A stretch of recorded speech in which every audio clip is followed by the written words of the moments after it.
ஆனால் ரமேஷ்கண்ணா சாரை பற்றி நிறைய ரகசியங்கள் இப்போது எனக்கு தெரியுது. நடிக்க போன இடத்துல நடிக்காம மற்றவெல்லாம் பார்த்துருக்காரு. சூர்யாவோட லவ்வுக்கு ஹெல்ப் பண்ணியிருக்காரு. என்ன மச்சான்? தெய்வ மாமாவும் கூப்பிடணும். தெய்வ மச்சான். ஓ அப்படி.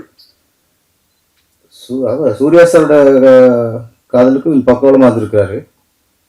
அஜித் என்ன பாமண்டார் உங்களுக்கு? அவருக்கு எகேஸ்ட் வந்துருக்கீங்க. அந்த லவ் கட் பண்ண பார்த்துருக்கீங்க. நல்ல சரண் சார் வந்து காப்பாத்திட்டாரு. அதனால சூர்யா சார் உங்களை ஃப்ரெண்ட்ஸ்னு கூட போட்டுக்க நினைக்கிறேன். சூர்யா சார் விஜய் சார் நடித்த படம் ஃபஸ்ட்டு நேருக்கு நேர்.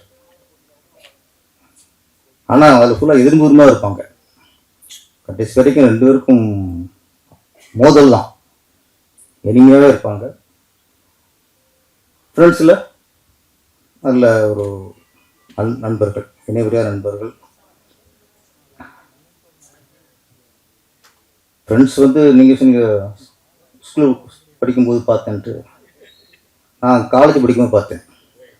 எதுக்கு சொன்னால் நான் காலேஜ் படிச்சுன்னு தெரியுங்கள. அதுக்காக நம்ம படித்தா ஒத்துக்க மாட்டாங்க. இந்த மாதிரி நேரத்தில் பதிவு பண்ணிக்கலாம்.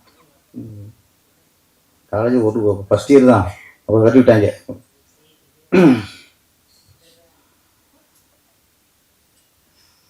ஃப்ரெண்ட்ஸ் நிறைய படங்கள்ல எந்த படம் சொன்னாலும் கதை ஞாபகத்துக்கும். காதலுக்கு மரியாதை இருக்கட்டும், பூவை உனக்காக இருக்கட்டும், துலாத மனத்துலாம் இருக்கட்டும், சூர்யா சருக்கு நந்தாவாக இருக்கட்டும், எல்லாம் ஒரு ஒரு டைப் சொல்லும்போது அவங்க டக்குன்னு கதை தான் ஞாபகத்துக்கு வரும்.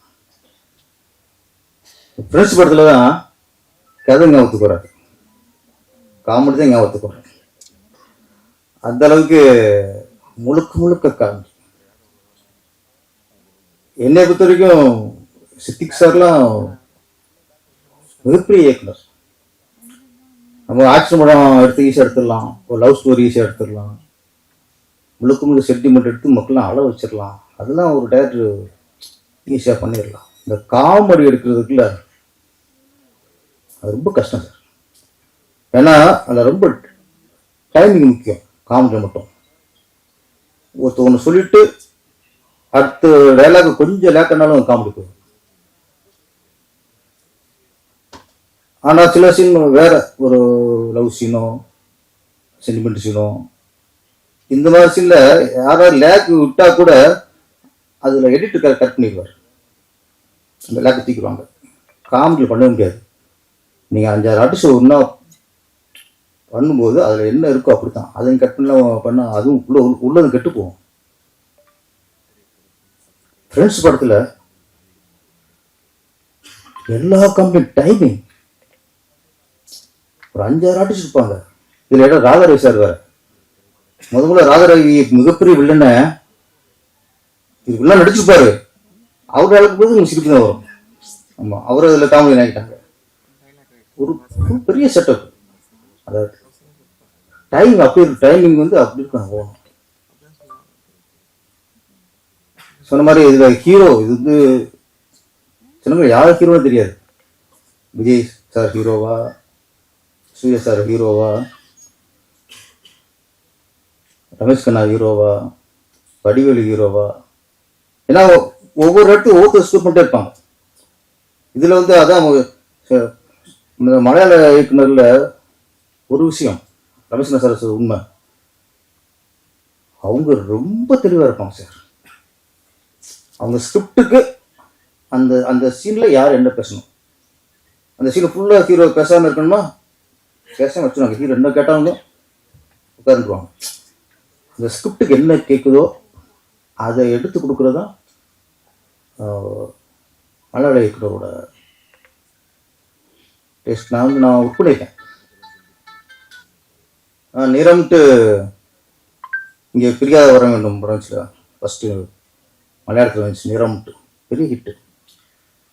அது தமிழில் புரியாத வர வேண்டும். நான் தான் வசனம், இணை இயக்கம்.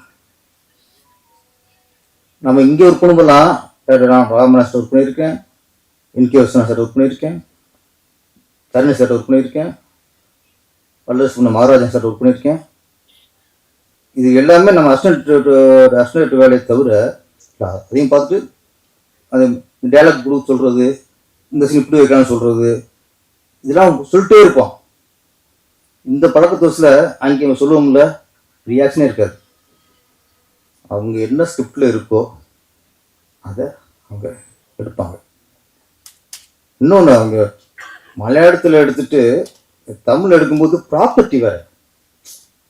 இந்த ப்ராப்பர்ட்டி முதற்கொண்டு அங்கே அந்த சீனில் என்ன இருந்துச்சோ, அந்த செவத்தில் என்ன படம் மாட்டி இருந்துச்சோ, அதே மாதிரி இங்கேயும் இருக்கணும். அவ்வளோ கவனமாக பண்ணுவாங்க. அதில் சித்திக் சார் காமெடி பர்சன். இந்த படத்து ஃப்ரெண்ட்ஸில் வந்து முக்கியம் காமெடி தான். இந்த நேசமணி அப்படிங்கிறது டெண்டர் ஆகிப்போச்சு. ஒரு 2 வருஷம் இருக்குமா ட்ரெண்டிங் வந்து எங்கே பார்த்தாலும் நேசமணி நேசமணி நேசமணி. அந்த அளவுக்கு இன்னைக்கு அந்த ட்ரெண்டிங்கில் உள்ள படம். தேவானி மேடம் ராசியான ஆர்டிஸ்ட். அப்புறம் எனக்கு சூர்யா அவங்க ஒரு பேர் இருக்காங்கல்ல, நான் எங்கேயோ பார்த்த மாதிரி நினச்சிட்டு இருக்கேன்.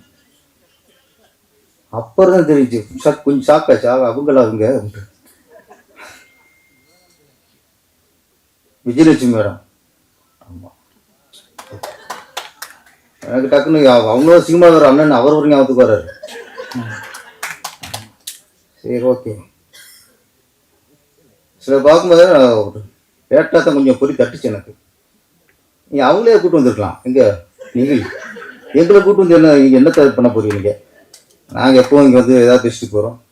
நீங்கள் அவங்கள ஆள் வந்தால் கொஞ்சம் கண்டென்ட் கிடைக்கும். இந்த படத்துக்கு இன்னும் கொஞ்சம் பவர் கூடும்.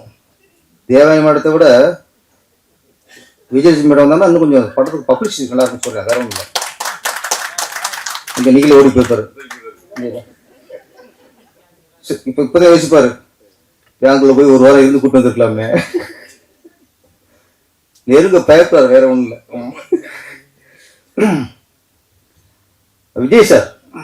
விஜய் சார் வந்து நான் வந்து திருப்பாச்சி மூவ் போட்ட நேரத்தில் அவர் பெரிய ஆக்ஷன் வர மாட்டார். அது மாதிரி திருமணம் வந்துருச்சு, கில்லி வந்துருச்சு, பெரிய ஆக்ஷன் வர மாட்டார். நான் ஃபர்ஸ்ட் கதை சொல்லும்போது அந்த ஆடு வெட்டுற சீன் இருக்குல்ல,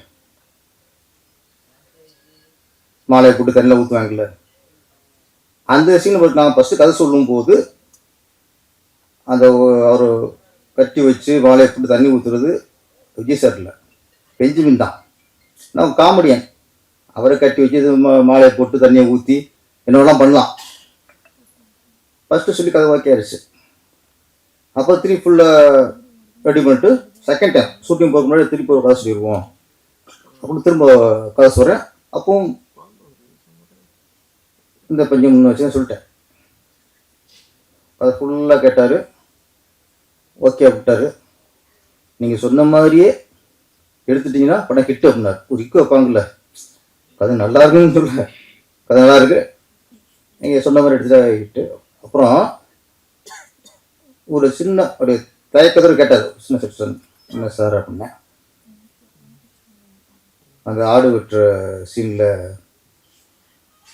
பெஞ்சமின் பதிலாக, அப்போ பெஞ்சமின் காமெடி பதிலாக அதை நானே பண்ணிடலாமா அப்படின்னாரு.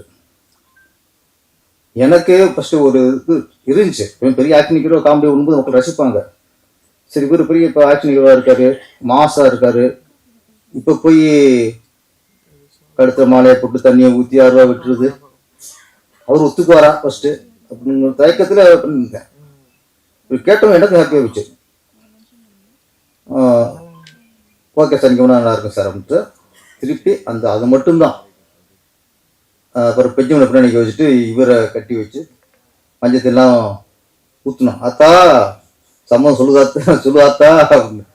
அதனால ஒரு கொஞ்சம் ஒரு உட்கட்டாச்சு. ஏன்னா ஒரு விஜய் சார் நம்ம இன்னைக்கு பெரிய ஒரு கமர்ஷியல் ஹீரோவை பார்க்குறோம். ஆனால் அவருக்குள்ள நிறைய காமெடி சென்ஸ் ரொம்ப ஜாஸ்தி இருக்கு. அது என்னோட திருப்பாச்சியம் இருக்கட்டும், சிவகாசியாக இருக்கட்டும், ஃபர்ஸ்ட் ஹாஃப் ஃபுல்லாக ஹியூமராக தான் கொண்டு போயிருக்கும். செகண்ட் ஹாஃப் தான் ஆக்ஷனாக சென்டிமெண்ட்டாக இருக்கும். அது விஜய் சார் வந்து ரொம்ப காமெடியில் பண்ணக்கூடியவர். அதே மாதிரி சூர்யா சார், ஒரு ஹீரோவுக்குள்ள அந்த காமெடி சென்ஸ் இருந்தாலே அவங்க எப்போ நிரந்தர ஹீரோ ஆவாங்க, லாங் டைம் ட்ராவல் ஆக முடியும்.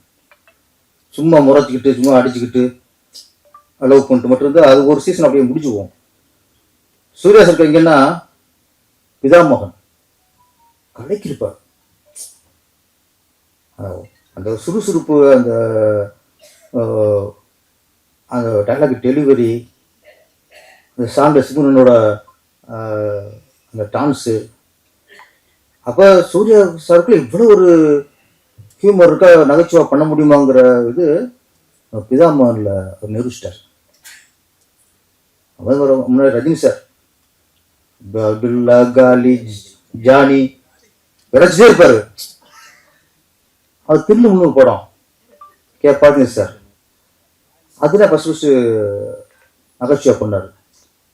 அப்புறம் தம்பிக்கு இந்த ஊர், இந்த பாம்பு சிங், இதெல்லாம் பண்ணதுக்கப்புறம் ஒரு ஃபேமிலி எல்லாரும் பிடிச்ச ஹீரோவா மாறிடுவாங்க. தான் ஒரு கதாநாயகன் காதல், சென்டிமெண்ட், சண்டையோடு அந்த அவருக்கு ஹியூமர் பண்ணுற ஒரு இருந்துச்சுன்னா ஃபேமிலிக்கு பிடிச்ச ஒரு ஹீரோவாக மாறிடுவாங்க. கமல்ஹாசன் சொல்லவே தேவையில்லை, அவர் எல்லாத்துலேயும் இன்னி படம் எடுப்பார். அது மாதிரி இந்த ஃப்ரெண்ட்ஸ் படம் வடிவேல் மட்டும் இல்லை, ரமேஷ் கண்ணாவும் ஈக்குவல் காமெடி பண்ணவர். ஆமாம், இவர் கணேஷ் பாபு சொன்னார்ல, தேவனுக்கு நான் தான் தாலி கட்டுன்ட்டு. அதாவது உங்கள் படையப்போல காமெடி இருக்கும். ஆமாம், ரஜினி சொல்லுவார், மாப்பிள்ளை யாரு, அவர் தான் மாப்பிள்ளை, போட்டுக்க சட்டை ஏன் சட்டை பாருல. அது மாதிரி தேவனுக்கு மாப்பிள்ளை விஜய் தான் தாலி கட்டணும் நான்ட்டார் கணேஷ் பாபு. ராஜகுமார் கொஞ்சம் போட்டு வைக்கணும், ரொம்ப முக்கியமான இருப்பார் அவர். ஓகே, கணேஷ் பாபு பிறந்த வாழ்த்துக்கள். வர கோவா ஃபெஸ்டிவலில் அவரோட குறும்படம் இடம்பெறுது, அது வாழ்த்துக்கள். ஃப்ரெண்ட்ஸ் ரீரிலீஸ், இப்போ வந்து உங்களுக்கு படங்கள் ரிலீஸ் பண்ணுறதே பெரிய விஷயமா இருக்குது. புதுப்படம் ரிலீஸ் பண்ணுறதே பெரிய சவாலாக இருக்குது. இப்போ ரீரிலீஸ்க்கு அப்படிங்கும்போது அது பெரிய விஷயம். அது எங்கேனா, இப்போலாம் ஒரு படம் ரீரிலீஸ் பண்ணுறதுன்னா அதுக்கான ஒர்த்து இருக்கணும். அதுக்கான ஒர்த்து இருக்க படத்தை தான் ரிலீஸ் பண்ண முடியும். அதுக்கான ஒர்த்து ஃப்ரெண்ட்ஸ் படம் கண்டிப்பாக அந்த ஒர்த்து இருக்குது. இன்னொன்று, இப்போ உள்ள காலகட்டத்துக்கு சார் சொன்ன மாதிரி, ரமேஷ்குமார் சார் சொன்ன மாதிரி, வன்முறை, துப்பாக்கி, சவுண்டர், இப்போ ஒரு ரிலீஃப் ஆக படம் மக்களுக்கு தேவைப்படுது. இது வேற செய்திகள் வேற, அங்கே குண்டு அடிச்சிட்டாங்க, 14 பேர் இறந்துட்டாங்க. இப்போ பார்த்தா மெக்காவுக்கு போனதில் நம்ம இந்திய முஸ்லீம்கள் 42 பேர், 42, அவங்க அந்த செய்தி கேட்டால் அது இருக்குது.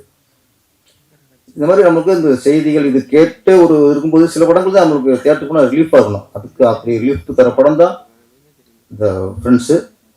ரிலீஸ் அப்போ எந்த அளவுக்கு வெற்றி அடைஞ்சதோ அதே மாதிரி இந்த ரீரிலீஸ்லையும் மிகப்பெரிய வெற்றி அடையணும். நன்றி, வணக்கம்.